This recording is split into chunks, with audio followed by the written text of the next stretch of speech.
A Bíblia nos relata, em diversas passagens, o poder que a língua tem e suas consequências.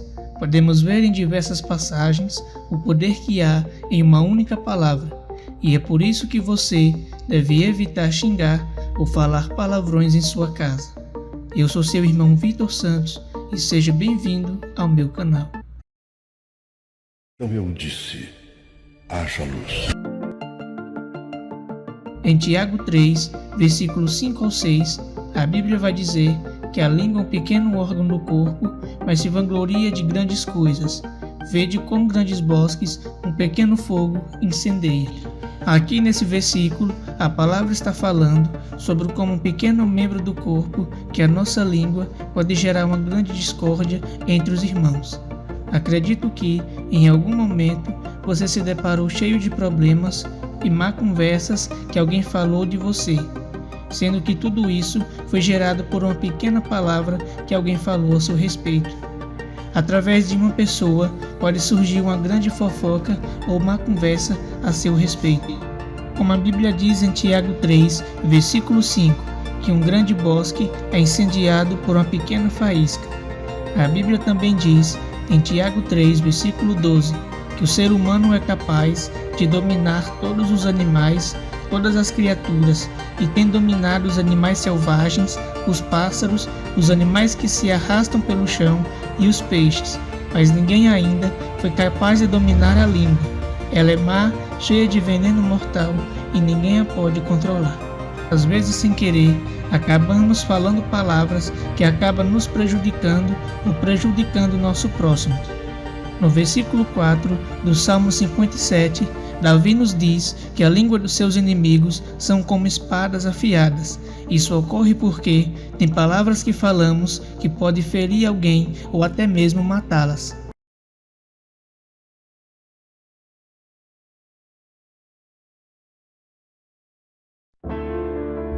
Apesar de tanto mal que a língua pode causar, ela também pode trazer bênção. Um exemplo disso é quando oramos ou pregamos a palavra do Senhor. A boca tem tanto poder que foi através da palavra que Deus criou o universo e todas as coisas que nele existem. No livro de Gênesis 49, Jacó abençoa seus filhos e dá a cada um uma bênção específica. Quando chega a vez de Jacó abençoar Judá, ele fala, em Gênesis 49, versículo 8, Judá, a ti te louvarão os teus irmãos, a tua mão será sobre o pescoço dos seus inimigos, os filhos de teu pai a ti se inclinarão. Nesse versículo, Jacó abençoou Judá, dizendo que grandes reis iriam descender de Judá e que as pessoas se curvariam a ele, inclusive seus irmãos. Agora veja o tanto de rei que descendeu de Judá, sendo muitos grandes nomes como Davi, Salomão, Acais e o Rei dos Reis, Jesus. Todos eles eram da tribo de Judá, cumprindo-se a bênção de seu pai Jacó. Já pensou se ao invés de abençoar, se Jacó tivesse amaldiçoado seu filho Judá? Com base nisso, vemos quão é importante o pai abençoar seu filho e não amaldiçoá-lo com palavras e xingamentos. Quando você xinga dentro de casa, está invocando aquilo que você está chamando.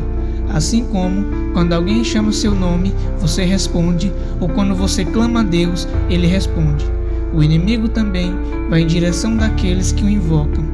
Em Êxodo 23, versículo 13, a palavra diz, não invoquem o nome de outros deuses, que não se ouçam tais nomes em seus lábios. Então, meus irmãos, a Bíblia diz que Deus tem ciúme de nós, tanto ciúme que não gosta que invoquemos o nome de outros ídolos.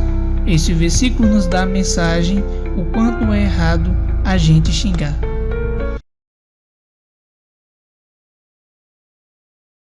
Observando a palavra do Senhor, a Bíblia vai dizer que Noé, quando desceu da arca, ele passou a ser lavrador da terra, e plantou uma vinha e bebeu vinho.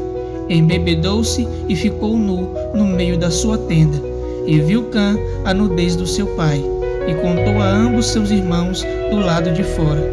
Então tomaram Sem e Jafé uma capa e puseram-na sobre seus ombros, e os seus ombros estavam virados para trás. e cobriram a nudez do seu pai, e seus rostos estavam virados, de maneira que não viram a nudez do seu pai.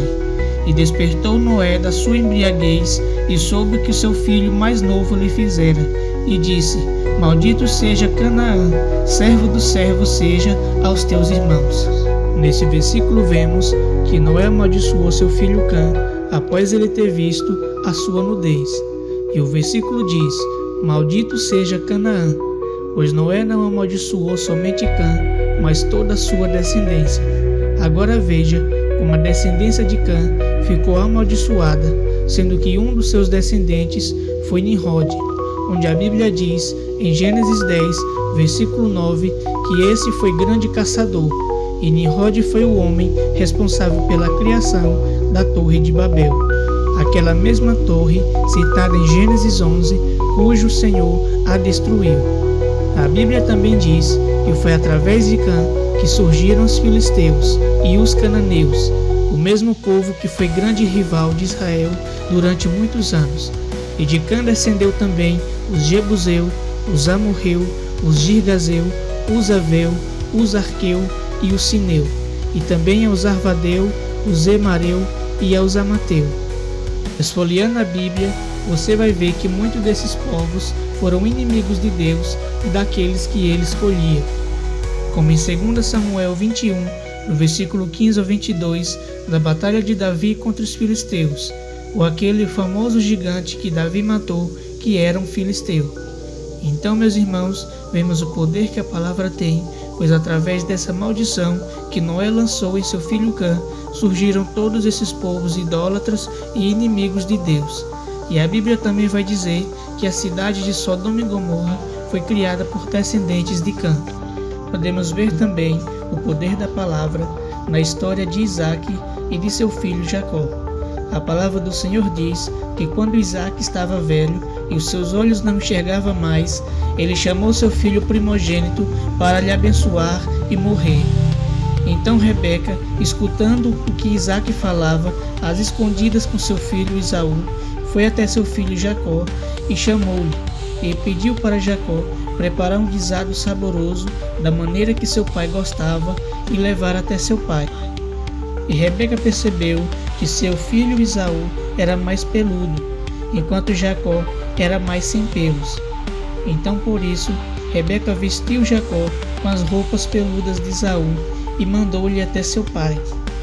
Quando Jacó chegou até seu pai lhe perguntou quem era, e ele disse: Sou eu, seu filho, Esaú. Isaac estranhou, pois a voz era de Jacó e não se parecia com a voz de Esaú. Todavia, a pele que Jacó se colocou em seu corpo dava a impressão que eram as mãos de Esaú, peludas, como era o costume das mãos do seu irmão. Então Jacó foi abençoado por seu pai Isaque, roubando assim a bênção de Esaú. Nesse versículo nós vemos a luta que teve entre dois irmãos, que foi Jacó e Esaú. Jacó tentando roubar a bênção de Esaú. Então vemos o poder da palavra, pois foi através da palavra que Isaque abençoou seu filho Jacó. E Jacó prosperou na terra, se tornando muito grande, muito rico e poderoso. E essa bênção que Isaque fez para Jacó serviu para que ele futuramente se tornasse muito rico e poderoso, sendo que a palavra vai dizer mais na frente que Jacó fugiu da casa de seu pai com medo do seu irmão Esaú e foi morar com seu tio Labão, irmão de Rebeca, sua mãe. Tempos depois, Jacó passou a ser mais poderoso do que o seu tio e passou a ter mais coisas do que o seu tio, de maneira que não podiam mais conviver na mesma terra que seu tio. E pegou sua esposa e seus filhos e saiu de lá, se cumprindo assim a bênção de seu pai. Disse que Jacó seria muito poderoso e seria uma grande potência na terra. Vemos também a bênção de Jacó quando ele foi abençoado por um anjo, que a Bíblia vai dizer que Jacó lutou até que o anjo lhe abençoasse. Jacó foi um grande patriarca, pai das 12 tribos e um homem muito importante na história e da nação israelense. Tão importante é que a nação israelense tem esse nome por causa de Jacó, que quando o anjo lhe abençoou, pôs o seu nome de Israel. Eu agradeço a você que assistiu até aqui. Que o Senhor Jesus te abençoe, te dê discernimento para você saber o que falar, pois a palavra tem muito poder. Fique com Deus e a paz do Senhor Jesus.